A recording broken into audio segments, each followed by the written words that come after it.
Après ma conversation avec Pépère le Villone, le soldat le plus suivi sur YouTube, je rencontre sa compagne. Et là, il me dit j'ai envie d'être militaire. Je lui dis quoi? T'es sûr? Fanny est la mère de ses 3 enfants. Avec elle, on va voir l'envers du décor. J'ai un langage très militaire à la maison. Moi, je sais que quand il est pas là, à la maison, c'est carré. Non, mais vraiment, quand il est là, c'est bordel. Et vous vous souvenez comment vous lui avez annoncé à Fanny ce départ? Le départ, j'avoue que c'est un peu loin en fait. Le départ, non, on va lui demander ça aussi. C'est que de pas pleurer et puis dire papa il va bientôt revenir et tout. Mais c'est vrai que c'est pas facile tous les jours quoi. Voilà le retour d'expérience d'une femme de militaire, le rétex de Fanny. Quartier libre. Fanny, tout à l'heure, vous m'avez confié un truc. Vous m'avez dit, quand vous étiez adolescent, vous ne vouliez surtout pas devenir épouse de militaire. Non. Maintenant, quand je regardais des reportages, ça me donnait pas forcément envie quand je voyais que leur mari partait pendant 4-6 mois et qu'elle se retrouvait toute seule à la maison. Ça me faisait pas rêver, quoi. Et au début, d'ailleurs, vous avez rencontré Pépère à 16 ans, je crois. Voilà, exactement. Et il voulait pas du tout devenir militaire. Non, il était censé être menuisier, Ouais. faire des beaux meubles. Et donc, à quel âge il y a eu le déclic pour lui et quand est-ce qu'il vous l'a annoncé? Vers 17 ans et demi, ouais, 17 ans. Donc il revient de son école de menuisier. Il et vous dit, était bon, chez finalement, un copain, en fait. Et là, il me dit j'ai envie d'être militaire. il dit, changement de plan. Je lui dis quoi? T'es sûr? Bah, moi, j'avais un copain qui voulait être menuisier comme moi, et puis il me dit en septembre, je rentre à l'armée. Je dis ah ouais. Je dis mais tu vas faire quoi à l'armée? Il me dit je vais partir en mission, puis je vais faire du sport. Je dis mais attends, mais moi aussi je veux faire ça. Et puis en fait voilà, donc Fanny, elle n'avait pas forcément validé le projet de l'armée quoi. Comment on a vécu ce changement de vie, là, ce changement de rythme? Je lui ai pas assez demandé, je crois ça. Non, mais en fait, ça s'est fait vraiment tout seul. Vous en faites pas, je vais lui demander. Oui, on va lui demander, mais exactement, on va complètement lui demander. Je vais lui demander. Ouais, on lui demandera. Est-ce qu'à ce moment-là, vous mesuriez déjà ce que ça représentait ce que ça pouvait représenter pour vous? Je savais qu'il allait souvent être absent, ça c'est sûr. Et après, je savais pas comment j'allais réussir à le vivre. Au final, ça s'est bien passé, hein. Puisque maintenant, ça fait 21 ans qu'on est ensemble. Bravo. Donc on a réussi à surmonter ça.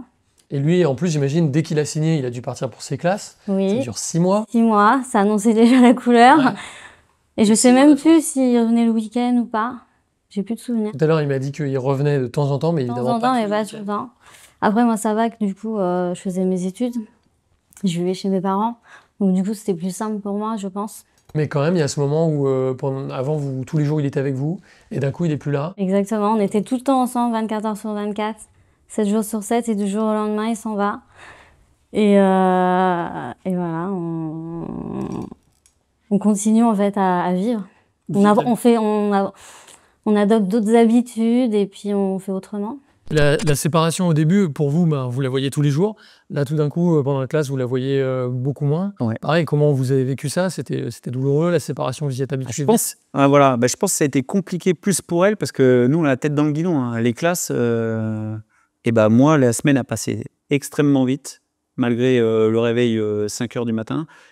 Ça passait vite. Et quand je rentrais le week-end, j'étais un peu fatigué. J'étais content de revoir du coup Fanny.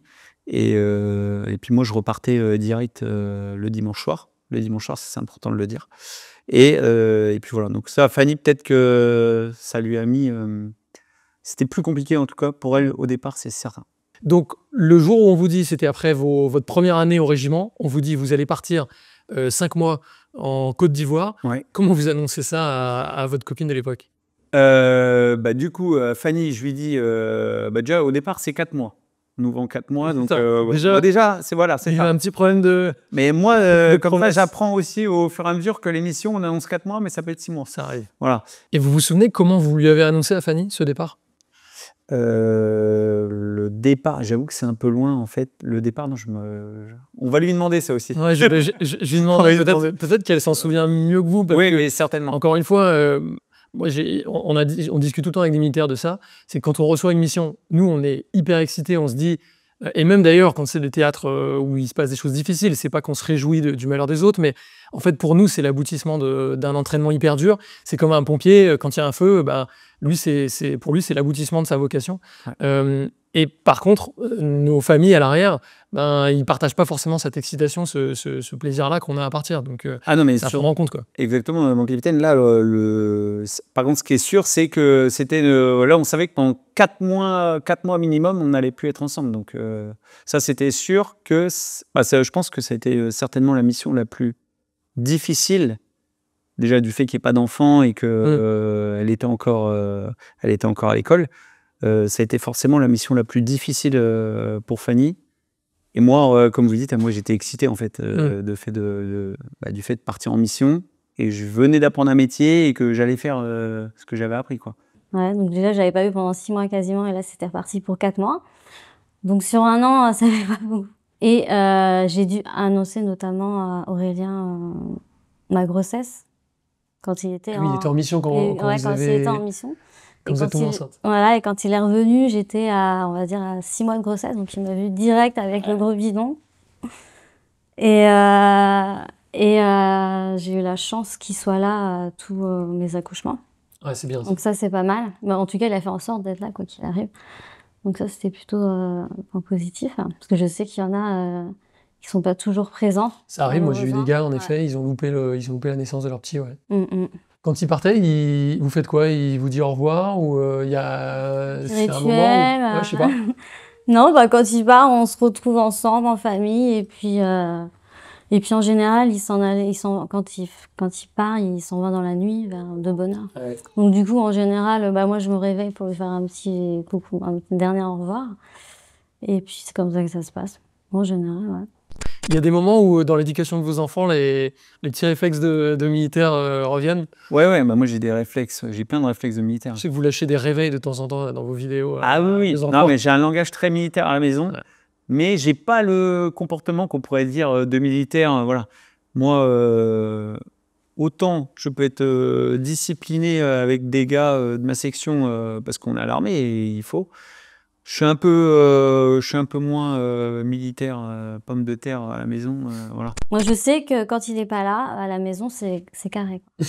Non, mais vraiment, quand il est là, c'est bordel. Alors ça, c'est excellent. Mais il va se faire allumer à la compagnie, je pense, si ses camarades l'écoutent. Parce que quand il n'est pas là, on mange à cette heure-ci. En plus, ses enfants obéissent mieux quand il n'est pas là. Qu'est-ce que vous voulez dire par là? Quand je leur dis faites la table, même quand il n'est pas là, ils la font automatiquement. Et dès qu'il est là, oui, ils obéissent mieux quand il n'est pas là. Ils obéissent mieux quand il n'est pas là, ouais.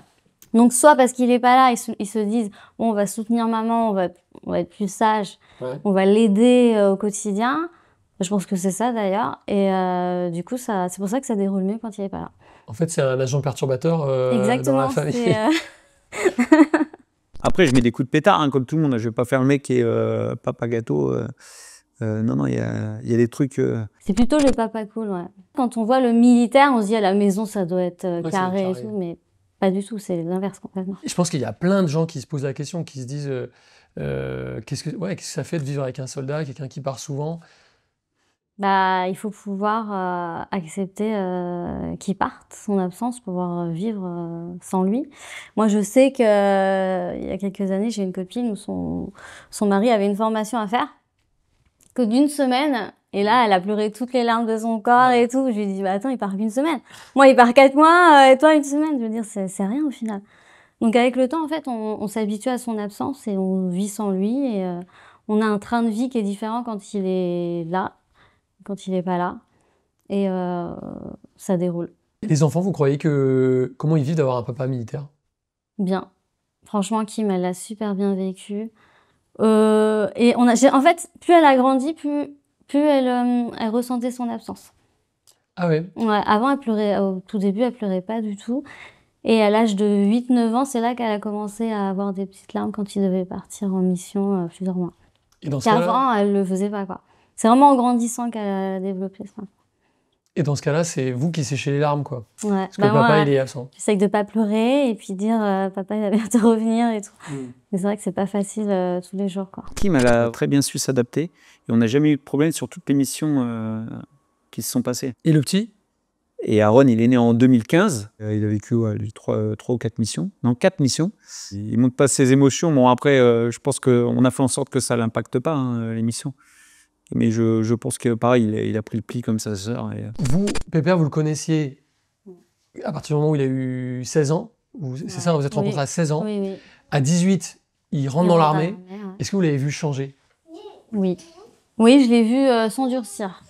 Ah ouais? Ouais. Humainement? Humainement, ouais. Je l'ai vu prendre du caractère, s'imposer plus et dire les choses quand ça lui plaisait pas. Notamment au niveau du travail et tout, ouais. En fait, on s'affirme aussi à l'armée. Je n'étais pas le même personnel quand je suis rentré, à l'armée à 19 ans que maintenant, quoi. J'ai pris de l'assurance, je sais ce que je peux faire, je sais ce que je sais faire. Et je sais que je peux me rater, mais c'est pas grave. Que du positif. En bien? Ouais. Il a fait plus Il de a sport, bien peut-être? évolué. Oui, il a fait beaucoup de... quand il partait en mission, il en profitait pour faire beaucoup de muscu, notamment. Donc, il a eu une période où il était vachement baraque. Vous en parlez au passé, là? Parce que c'est fini, maintenant. Ça, c'était avant. Je crois qu'il y a eu un petit message en l'air, comme on dit à la radio. Message en l'air. Ça fait 3 ans qu'il doit reprendre la muscu, mais il reprend progressivement, quoi, une fois par mois. Quartier libre.